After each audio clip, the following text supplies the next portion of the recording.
Hola, buenos días. Es un placer estar aquí. Es una alegría grande también tener la oportunidad de compartir algunas reflexiones que vienen alimentándose de mucho tiempo atrás, de muchos intercambios, de muchos procesos de articulación que en el Perú se han dado, con logros y dificultades que justamente generan aprendizajes que ojalá hay espacio para compartir ahora. En el libro que hoy hemos presentado, que de verdad que es un gran logro de este encuentro también, verán algunas de las reflexiones que aquí comparto, pero también hemos tenido la suerte ayer de juntarnos con los 7 peruanos. Somos poquitos los que hemos venido, pero igual es importante que estemos aquí presentes, y hemos podido darnos un espacio para intercambiar algunas ideas y coincidir en algunas que consideramos que son las más valiosas para transmitir lo que caracteriza el proceso de nuestro país. Y justamente para entender un poco lo que ha pasado en el Perú, yo quisiera arrancar esta conversación planteando 3 fuentes que yo he llamado fuentes de vida, que son aquellas que han alimentado, han nutrido, han sido también una posibilidad de señalar caminos en este proceso. La primera fuente es la propia riqueza cultural del Perú. Como todos ustedes saben, el Perú es un país con un patrimonio material enorme, pero es sobre todo un país con culturas vivas, con pueblos originarios, con expresiones de la más amplia variedad de identidades, de luchas, de reivindicaciones históricas. Y entonces esa conciencia de la diversidad, del reto que implica la gestión de la diversidad, ha sido siempre una fuente de vida en este proceso. Y también la recuperación de algunos paradigmas, valores milenarios de nuestras culturas, como lo son los principios básicos del buen vivir, la reciprocidad, la redistribución, el sentido de comunidad, el aportar al otro, del trabajo compartido, de los propósitos comunes, es algo que ha nutrido mucho siempre nuestro proceso. Otra fuente es también, ya en tiempos más recientes, procesos de articulación que en distintos ámbitos se han venido dando, ¿no? Cuando hablamos de articulación sabemos que eso implica muchas dificultades, pero hay ejemplos vivos en el caso peruano que nos reafirman que es posible la articulación y que es posible lograr metas y poner en agenda aspectos relevantes de poblaciones, de reivindicación de derechos, que se han venido dando históricamente a través de sindicatos, de gremios, también de iniciativas desde la cultura. En el Perú ha sido muy potente el movimiento de teatro independiente entre los años 70 y 80, y entonces este proceso también se ha alimentado de esas constataciones de la posibilidad de dialogar, de trabajar en conjunto, de articularnos para lograr objetivos comunes. Y la tercera fuente es, bueno, es lo que nos convoca aquí, ¿no? El hermanamiento con otros países latinoamericanos, la posibilidad de conocer experiencias diversas, de apoyarnos en la experiencia de otros, de intercambiar, de tener maestros que están tan cerca, gente que nutre mucho el trabajo y los procesos de nuestras organizaciones, y creo que es efectivamente ese trabajo en red a nivel latinoamericano que ha venido escalando y tomando dimensiones como esta, ha sido definitivamente también una fuente de vida para lo que hemos vivido en Perú. Teniendo estas fuentes, bueno, no sé si se ve bien, pero esta es una foto de un mural de un colectivo que tiene un trabajo muy lindo en Perú que se llama La Brigada Muralista, que trabaja murales participativos, y lo había escogido porque, no sé si se ve a la distancia, pero dice: organizados defendemos nuestros derechos, y recoge, bueno, elementos distintivos de la cultura popular peruana. Y bueno, desde esas lógicas de organización sabemos que nos enfrentamos a un contexto difícil. Latinoamérica en general comparte algunas variables históricas que hacen difíciles la reivindicación de los derechos ciudadanos, la búsqueda de mejores condiciones de vida para las personas, porque hay determinados factores que nos han golpeado y nos siguen golpeando permanentemente. así como en El Salvador y en tantos países de Latinoamérica, en el Perú hemos vivido un periodo de violencia política muy fuerte entre los años 80 y finales de los 1990 y hasta 99, en realidad hasta el 2000 ha habido rezagos de expresiones de conflicto entre grupos terroristas y fuerzas del Estado que han implicado golpes muy fuertes para los procesos ciudadanos. Este periodo de violencia política implicó el asesinato de líderes, el ataque directo a organizaciones e instituciones, a toda aquella expresión de organización que pueda expresar competencia hacia los grupos guerrilleros o sospecha por parte del Estado.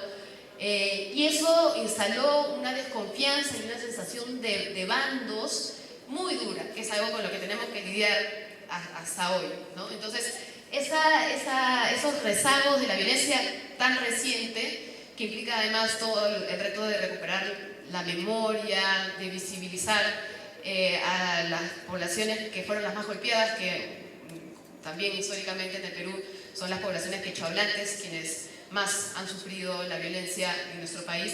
Toda esa circunstancia es algo que plantea retos en el presente.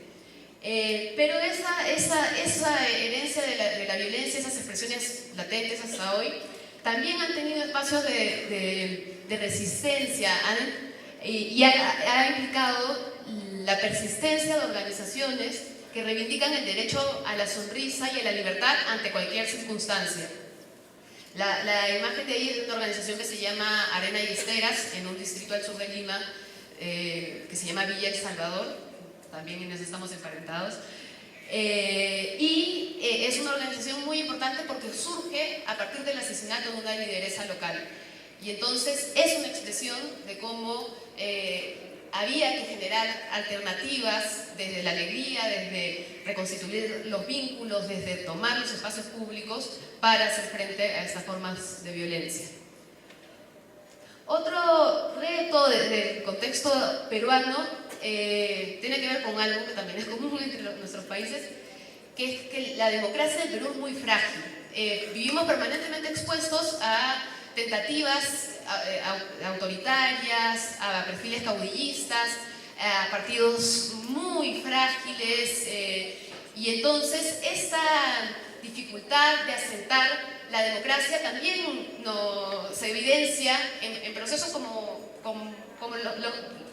que tienen que ver con cultura, con procesos que implican movilización, organización, toma de decisiones. Esa precariedad de nuestra democracia es una situación que todavía atenta contra muchas iniciativas de la ciudadanía. Y la herencia de la violencia política, la herencia de esta frágil democracia, también genera que la base social, que durante muchos años fue muy fuerte, con expresiones de mujeres organizadas en comedores populares, de movimientos de niños y adolescentes que buscan poner sus derechos en primer orden. Lo que ha pasado en los años posteriores a la violencia es que hay mucha fragilidad también de los movimientos sociales. La sociedad civil está muy fragmentada, hay una sensación de no querer participar en espacios políticos porque se siente que la política es mala, que la política fue lo que nos llevó a la violencia, y entonces hay todo un reto de recuperar ese espacio de discusión de la política, de la participación política, para fortalecer el ejercicio de los derechos ciudadanos. Pero a pesar de estas circunstancias, también, como en todo, hay siempre espacios que se siguen conquistando, y por suerte, a pesar de esa fragilidad también de las bases sociales, ha habido espacios ganados en la negociación Estado-sociedad civil, como las mesas de concertación que están implantadas en distintos temas, en la lucha contra la pobreza, por ejemplo. Los presupuestos participativos están muy presentes y activos en el Perú. Los planes de desarrollo concertados se han dado en todas las regiones, y entonces son también expresiones de que, a pesar de las circunstancias que nos han tocado vivir, hay un tejido y una voluntad de las personas de sacar ese tipo de procesos adelante. Y bueno, la última variable también que nos atraviesa a todos los latinoamericanos tiene que ver con el modelo, ¿no? El neoliberalismo en el Perú se expresa muy claramente en la priorización de un modelo que pone en primer lugar la extracción de materias primas, y entonces el Perú se vuelve un país sometido a la voluntad de las grandes empresas mineras, y es esa voluntad de las grandes empresas mineras las que terminan definiendo la agenda de los gobernantes, ¿no? Los gobernantes toman decisiones más en función a los intereses de las empresas que en función a los derechos ciudadanos. Por eso permanentemente vemos noticias sobre luchas de comunidades para proteger sus lagunas, proteger sus montañas, porque el extractivismo está destruyendo realmente esa forma también de valorar la riqueza del territorio y de las cosmovisiones propias de los pueblos del Perú, ¿no? Pero voy a mencionar muy rápidamente un presidente que hemos tenido lamentablemente en 2 ocasiones y que además pretende ser presidente otra vez. En algún momento se ha referido a los ciudadanos que defienden sus lagunas, sus montañas, sus bosques como ciudadanos de segunda categoría, ¿no? Y eso es una expresión realmente alarmante de cómo la mente de las autoridades está cooptada por el modelo.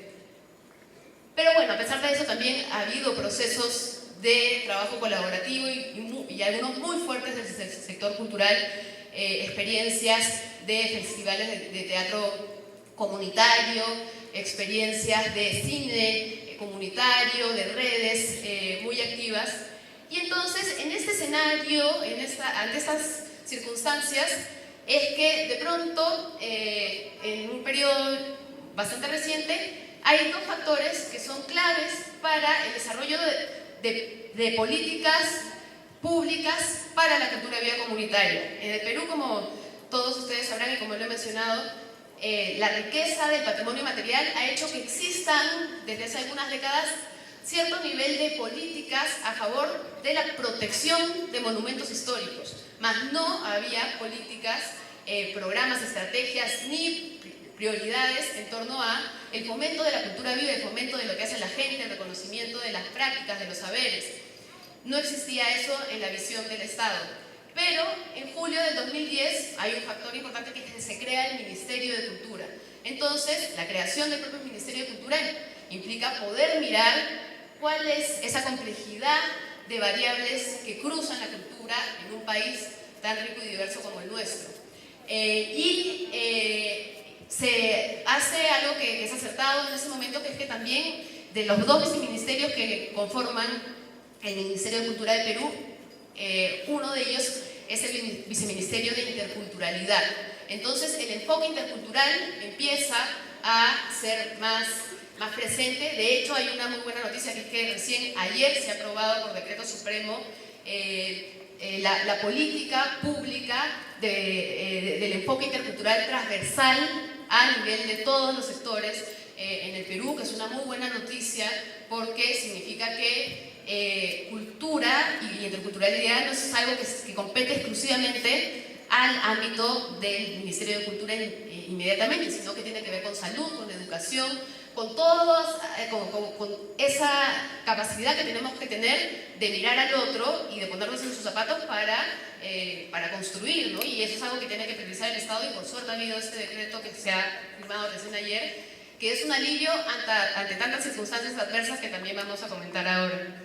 Y otro factor, bueno, y dentro del Ministerio de Cultura, a partir de su creación, es que justamente por la incidencia de las organizaciones, de las redes, ya de la constitución de la plataforma de cultura de vida comunitaria a nivel latinoamericano, se logra incidir en el Estado para que se empiece un modelo semejante al brasilero, adaptado a nuestras condiciones que son muy distintas, para el desarrollo de los puntos de cultura. Entonces, desde el Ministerio de Cultura se logra este programa. Y casi a la par de la creación del ministerio, a nivel metropolitano, en la capital, sucedió un suceso importante, que es que llega a la alcaldía Susana Villarán, una alcaldesa progresista, que empieza a tener una visión de ciudad donde la cultura es determinante, porque para ella los ciudadanos son el eje de la ciudad, y entonces es a partir de los ciudadanos que se tienen que generar las políticas de su gestión. Y también por esos espacios de incidencia que se logra que desde la Municipalidad Metropolitana se implemente un programa de cultura viva comunitaria. Que se dio, bueno, ahora justamente lo que vamos a hacer es ver un poquito qué se ha logrado desde cada lado. Como les digo, y quería empezar con este escenario complejo de los desafíos que tiene el Perú. No, las condiciones han sido favorables a un nivel, pero muy complejas a nivel de todo lo que arrastramos desde periodos anteriores. Entonces, y a nivel también de entender que lamentablemente en el Perú la cultura no ha sido nunca vista como un factor de desarrollo. Es un proceso de convencimiento que se está haciendo poco a poco, pero no es que las autoridades a nivel nacional vean inmediatamente esa conexión que existe entre cultura y todos los demás procesos y sectores de la sociedad. Entonces, eso es un elemento que ha hecho que para lograr los avances en los dos ámbitos sea realmente una lucha de convencimiento incluso a las propias autoridades. Como conversábamos ayer con los peruanos y Lula lo señalaba, incluso dentro de la propia gestión municipal que tenía una mirada muy favorable para la cultura en Lima Metropolitana, también hacía falta convencer. Y bueno, y a nivel del Ministerio de Cultura, mucho más aún.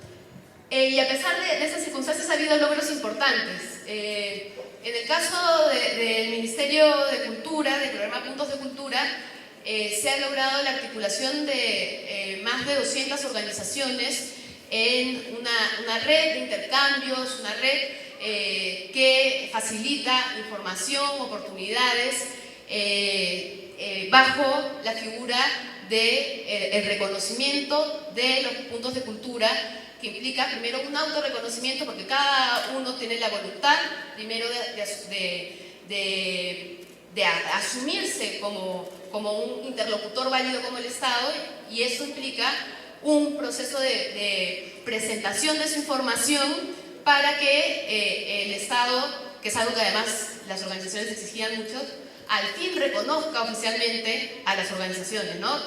La gran mayoría de organizaciones decía, el Estado no nos ve, no existimos para él. Una de las primeras cosas que se hizo para formalizar también los procesos posteriores que implicaban la implementación del programa Puntos de Cultura era emitir un documento que sustente por qué cada organización a nivel particular merece ser reconocida como punto de cultura, valiéndonos de la información específica de su trayectoria, de sus objetivos, de sus logros, y ese documento en sí es una llave importante también para dialogar con otros. Y entonces el programa articula organizaciones en 23 de las 26 regiones del país, algo que se logró que es muy importante y creo que tiene mucho que ver con lo que conversábamos ayer en el espacio de debate sobre el programa Ibercultura Viva. Es una plataforma, un sistema integral de información. Yo los invito a acceder a la página www.puntosdecultura.pe y podrán ver ahí que hay información específica sobre cada organización que es parte del programa.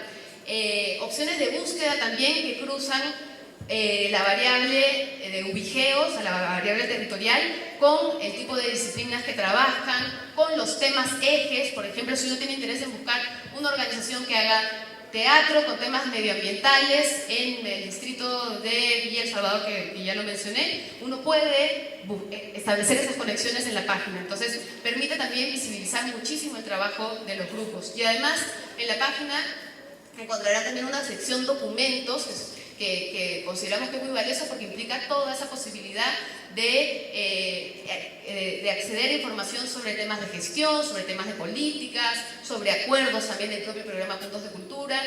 Hay otra sección de oportunidades, que es algo que se demanda muchísimo. Hay una conexión a un canal de televisión que emite el Ministerio de Cultura con contenido cultural todos los días, entonces yo los invito a acceder a esa página.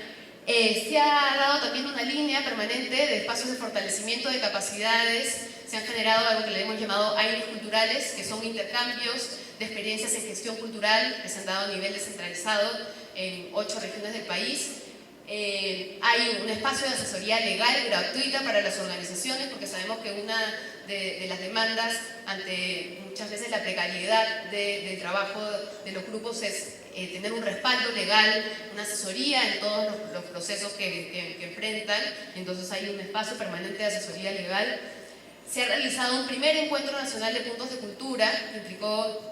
Eso fue en diciembre del 2013, de hecho también tuvimos invitados de distintos países, algunos están por aquí, y era un espacio para debatir una propuesta de ley que permita asentar la institucionalidad del programa y garantizar los recursos y formas de participación del programa a largo plazo. Ahora voy a comentar un poquito más sobre lo que ha sido el trabajo de esa ley y el momento en el que está, pero este primer encuentro nacional de puntos de cultura nos permitió ese debate activo y presente. Se ha realizado también todo un programa de encuentros macro-regionales de puntos de cultura, porque en un país tan grande como el Perú, los retos no son semejantes en todo el territorio. Las organizaciones de la Amazonía tienen desafíos, condiciones muy distintas a las organizaciones que trabajan en el sur del país. Y entonces se dividió a nivel macrorregional el Perú para hacer encuentros que impliquen lograr una agenda, el acuerdo de una agenda de trabajo conjunto entre los puntos de cultura y la representación de gobiernos de los estados de esas regiones en la región amazónica, norte, sur, centro y en Lima metropolitana. Este año están pendientes y se va a terminar de hacer el encuentro del centro y de Lima para completar el plan nacional del programa, respetando las particularidades de cada macrorregión. Los recursos son un tema que es, como ya les comentaba, difícil de lidiar, es una lucha permanente desde adentro. Y además de los recursos, una de las limitantes son los mecanismos legales para la transferencia de esos recursos a las organizaciones, que es mucho de la idea del programa Puntos de Cultura desde su concepción en Brasil también. Nosotros inventándonos formas de lograrlo, de superar la estrechez de la mente de muchos burócratas, hemos logrado dirigir recursos para el desarrollo de 46 proyectos realizados por los Puntos de Cultura. Es un número que es muy poco aún, pero que definitivamente implica, por lo menos sí, la voluntad expresa de sacar adelante proyectos que sean emblemáticos para las organizaciones. Y bueno, son varios los logros pequeños, y quería terminar mencionando también la participación peruana en el Congreso, en el primer Congreso Latinoamericano de Cultura y Vida Comunitaria en La Paz. Eso fue un logro en realidad de una enorme cantidad de personas que nos movilizamos, nos organizamos, logramos que seamos alrededor de 140 personas en La Paz. Pero el Ministerio se sumó también a esta organización de la ciudadanía y aportó un bus que permitió la presencia de un número significativo de puntos de cultura en La Paz. Y eso como efecto ha generado muchas cosas muy importantes, ¿no? La participación de los peruanos en La Paz, y acá está por ejemplo Leslia Rivas Plata de la organización Cuatro Gatos, de una región al norte del Perú, de La Libertad, que nos puede dar cuenta de cómo la participación en La Paz permitió y propició procesos de articulación más potentes en distintos territorios, ¿no? En el caso de la región La Libertad, la articulación de la plataforma de cultura y vida comunitaria de La Libertad. Y en el caso del programa Cultura y Vida Comunitaria de la Municipalidad de Lima, los logros han sido también muy significativos e importantes. De hecho, y acá está Lula, que tuvo un rol protagónico en ese proceso realmente, la herramienta más importante fue primero el diseño participativo, el debate amplio de una propuesta de ordenanza que establecía la política pública de cultura y vida comunitaria para la ciudad de Lima. Esa ordenanza se debatió, se discutió, se enriqueció y se logró aprobar, oficializando el programa Cultura y Vida Comunitaria y una serie de mecanismos para estimular el trabajo de las organizaciones en sus territorios. Entonces, sin duda, eso es un logro importantísimo. Y el programa Cultura Viva Comunitaria también priorizó, por ejemplo, un espacio que se llamó Escuelas Cultura Viva, de formación para agentes, líderes y participantes de las propias organizaciones, desarrollando capacidades de gestión, recursos artísticos, una serie de posibilidades para que su trabajo pueda crecer y impulsarse con más fuerza. También ha habido toda una línea de talleres de arte comunidad que las propias organizaciones de cultura y vida comunitaria ofrecían en sus barrios con el apoyo de la Municipalidad Metropolitana de Lima. También los festivales de cultura y vida comunitaria, que fue con lo que se empezó, que implicaba visibilizar el trabajo de los grupos, empezar a circular y a poner en relación a las organizaciones en distintas zonas de la ciudad, a involucrar a los vecinos. También ha sido muy importante, y eso es algo que se sacó adelante también en espacios compartidos con el Ministerio de Cultura como visión, el Seminario Internacional de Cultura y Vida Comunitaria, que sacó adelante la Municipalidad de Lima y que permitió que durante 3 años hayan espacios como este y también más específicos en distintos territorios para mirar hacia el futuro de las políticas de cultura y vida comunitaria para la ciudad de Lima. Se generó un directorio con más de 60 organizaciones, se logró también la transferencia de recursos a través de un concurso público, 24 organizaciones se beneficiaron de esa oportunidad, se dio sostenidamente apoyo logístico a los proyectos de los grupos que se acercaban a solicitar este respaldo, con recursos que la municipalidad tenía, que son recursos de todos los ciudadanos porque se han comprado con la plata de todo lo que pagan los impuestos, y entonces con muy buen sentido la municipalidad facilitaba esos recursos para el desarrollo de las acciones de las organizaciones involucradas en el programa Cultura Viva Comunitaria. La próxima, por favor. Y hay una serie de logros que también me parece importante mencionar, que son logros comunes a estas dos iniciativas públicas.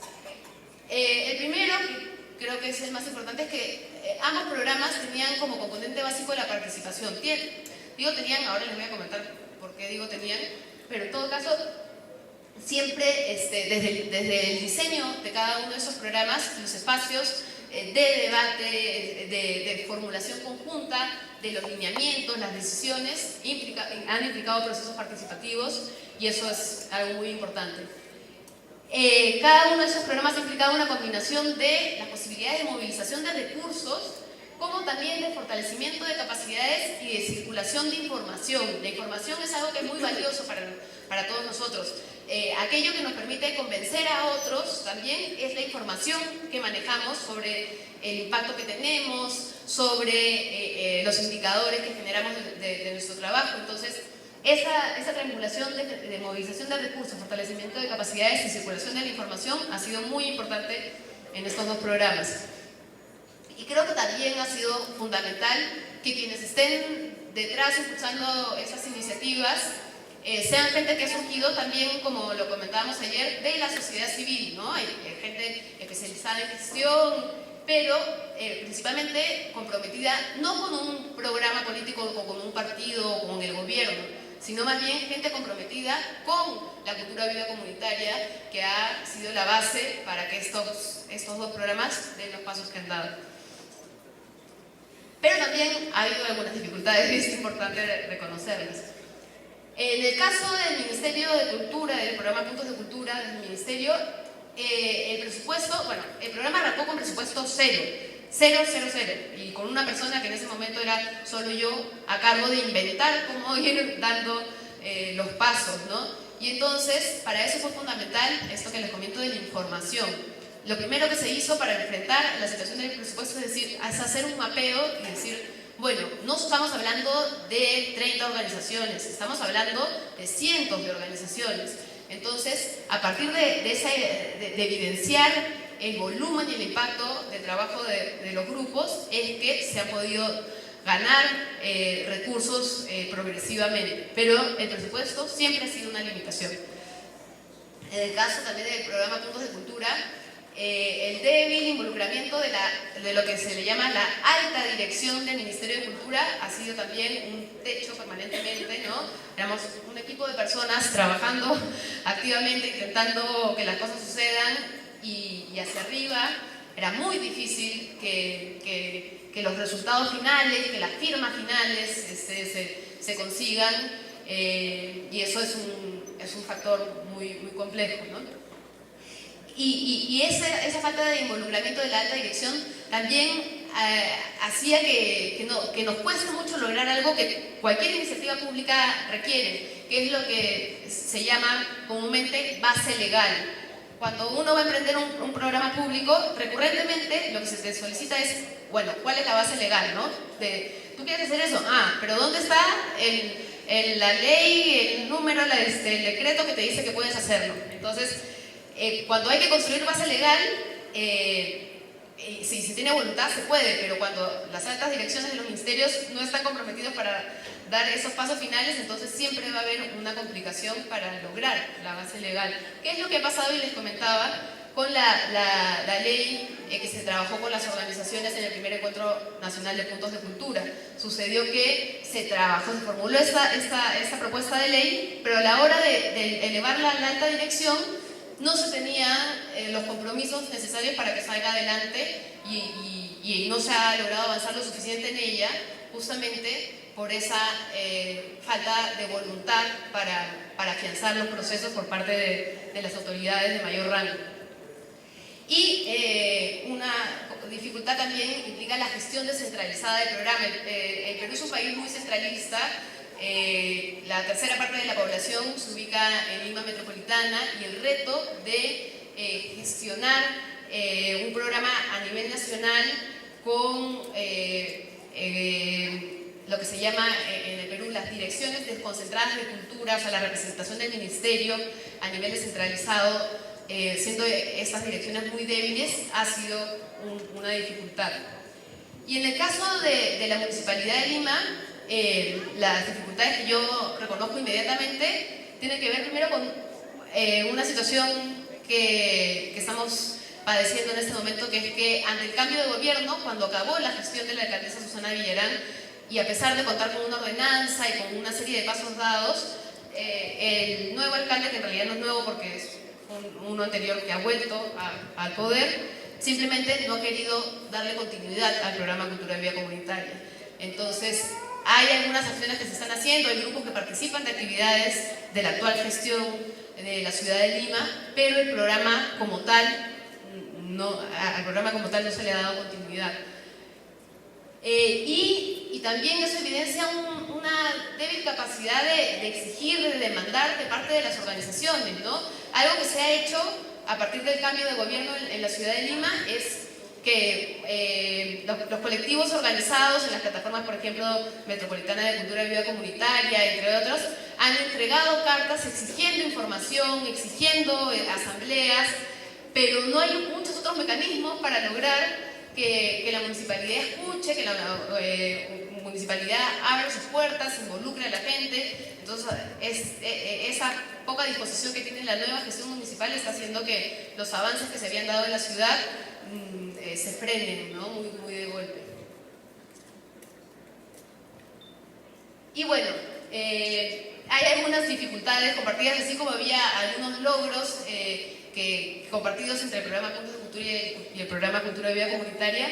Hay también algunas dificultades que vienen de esto que les comentaba al inicio, el contexto propio del Perú, ¿no? Creo que es realmente la principal, es superar la desconfianza. Les decía que la herencia de la violencia política dejó la sensación de bandos, y sinceramente eso es algo lamentablemente muy presente en el Perú. Todo el tiempo hay una tendencia a polarizar, a separar, a desconfiar del otro, de los intereses de uno, del otro, y eso ha atentado contra muchos procesos de articulación desde mucho tiempo atrás. Y bueno, y el Estado, por supuesto, que tiene 1000 barreras para, por ejemplo, dirigir recursos a las organizaciones simplemente por desconfianza, ¿no? Hay una desconfianza mutua entre el Estado y la sociedad civil. Una de las dificultades también, que lo mencionaba antes también, es esta esta dura burocracia en los procesos tan inflexibles, tan cerrados, tanta sospecha dentro del propio Estado. Yo me acuerdo que para convencer a una persona de la Oficina General de Planeamiento y Presupuesto de que se presten equipos para la realización de una actividad de un punto de cultura, la respuesta era: ¿pero cómo vamos a dar equipos a terceros? Si ellos no son el Estado, ¿por qué les vamos a dar nosotros? Y entonces simplemente que entiendan que el Ministerio cumple sus funciones también a través de la acción de las organizaciones, era algo que les costaba mucho entenderlo. Entonces, hay mentes muy estrechas en la burocracia estatal que no comprenden los desafíos de generar formas más creativas, más directas de trabajo con las organizaciones, ¿no? Y entonces esa burocracia tan inflexible ha sido un problema. Como también ha sido que muchas organizaciones, por las condiciones, por la experiencia que tienen, tenían muchas dificultades para rendir cuentas, ¿no? Que es algo que también se ha visto mucho en Brasil y generó muchas complicaciones, ¿no? Mostrar resultados, formular proyectos adecuadamente, también exigía que se eleven las capacidades de los grupos para poder superar también la burocracia pública, ¿no? Bueno, el riesgo del eventismo también es una dificultad compartida, ¿no? De trabajar en base a eso, el festival y el evento de tal cosa, pero no a procesos sostenidos, es realmente también un tema que alertar de parte de los dos programas, que tiene que ver con cómo es más fácil implementar los recursos también. Es un tema más complejo. Algo que comentábamos ayer también con el equipo de peruanos que estamos aquí, es que por parte de la participación de las organizaciones hay como un condicionamiento a participar en función a los beneficios que me arroja esa participación en las políticas públicas, ¿no? Entonces, uno ve que, por ejemplo, que para una reunión que implica la definición de los lineamientos del programa Puntos de Cultura van 10 organizaciones, pero para una reunión donde se va a discutir la distribución de los recursos, ahí sí van muchísimas, ¿no? Entonces, hay una contradicción un poco en las organizaciones también, entre la exigencia que se da al Estado y su involucramiento y coherencia en la búsqueda de esos propósitos desde adentro, ¿no? Más allá de sus beneficios inmediatos. Y bueno, hay un gran desafío, un reto enorme, que es articular lo que pasa a nivel nacional, a nivel regional y a nivel local, ¿no? Algo que es muy evidente es que el programa Puntos de Cultura y de Cultura Viva Comunitaria, a pesar de las coincidencias, no han tenido todavía la posibilidad de conectarse mejor y hacer que esa relación se replique en otros municipios y a nivel descentralizado. Entonces, ese escalar y pasar de lo nacional a lo regional y a lo local, ida y vuelta, ha sido muy difícil. Y bueno, para terminar, ayer comentábamos con los peruanos reunidos que son varios los desafíos que tenemos, desafíos que pasan por cuestiones personales, de trascender a los egos, de ser capaz de valorar la diferencia. Hablamos también de desafíos a nivel de las organizaciones, de la relación entre las organizaciones, desafíos del Estado, desafíos de la relación entre el Estado y la sociedad civil, desafíos de la relación con las comunidades. Y entonces, para resumir, creo que los desafíos tienen que ver con convivir valorando la diferencia. Eso quiere decir que no pretendamos que todos actúen y sean igual que nosotros, ¿no? Que comprendamos que hay distintas formas de hacer, de operar, distintos roles que asumir, que no consideremos válido solo un tipo de práctica, porque eso es algo que se da muchísimo en el Perú, seguramente también en otros países, y entonces es aceptar la diferencia y la riqueza de esa diferencia. Que implica también superar esta tendencia que lamentablemente tenemos los peruanos muy a flor de piel, de señalar la paja en el ojo ajeno y no ver la viga que tenemos atravesada, ¿no? Eso es realmente una dificultad también enorme que tiene que ver con esto de la valoración del otro, ¿no?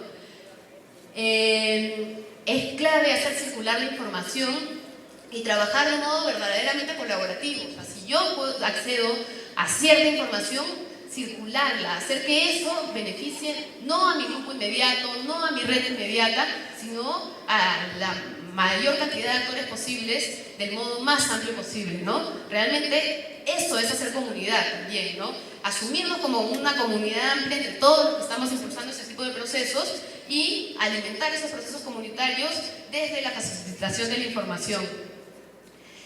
Asumir corresponsabilidad en los programas públicos, no quedarnos en el rol de señalar y decir el Estado no cumple, el Estado tiene que hacer esto, el Estado es el enemigo. Más bien al contrario, hay que asumir la responsabilidad, tomar los espacios del Estado para hacer esta transformación de la que hablamos desde adentro del Estado. Yo siempre tengo muy presente esto que dice Eduardo Balán, que ya no sé si está por acá, que es que la cultura viva comunitaria no vino a decorar la democracia, sino a transformarla.